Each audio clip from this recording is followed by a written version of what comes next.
Zastavil bom nekaj vprašanj. Če vam je kakorkoli neprijetno ali da ne bi želeli odgovoriti na kakšno vprašanje, mi prosim recite. Bom. Ali lahko pričneva? Lahko. Kdaj se je vse zgodilo? Ne vem, nekaj časa nazaj. Mama me je poslala. Zakaj ste morali do nje? Zelo je bila bolna, res slaba. Razumem. Dobro spomnim tistega dneva, še roko sem ji dala in obljubila, da bo vse v redu. Kje je stanovala? Daleč, tam 2 uri stran od naju.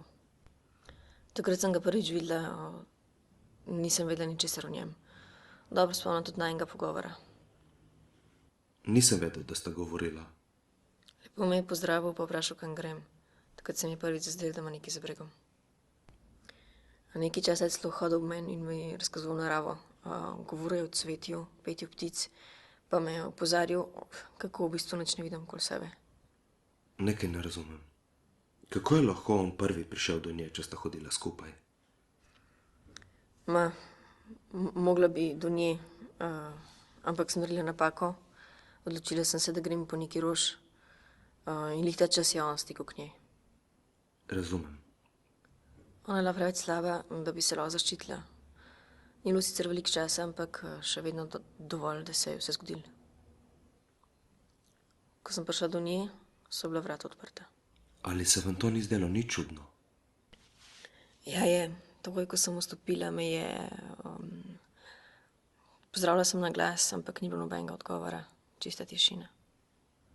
Vstopila sem do posle, ampak ga nisem takoj opazila. Preoblekel se je v njene obleke, pa se zagrnil, čakal me je. Nekaj mi je bilo čuden, ampak nisem vedela kaj. Nekaj sem ga celo spraševala. In takrat vas je napadel? Ja, res me je bilo strah. Čista tema je bila noter. Sreča, da so vaju rešili. Naredil je napako. Legel si za nekaj časa. Če bi takoj odšel, naj jo nikoli več ne bi našel. Hoteli so ga sicer ustreliti, ampak je bila prevelika nevarnost, da bi v bistvu poškodovali naju, zato so mu pač kar prerezali kožo. Kako se je končalo? Prosili so me, da prinesem nekaj kamenja. Zašili so ga v njegov trebuh, tako da se je zgrudil na tla, pa umrl.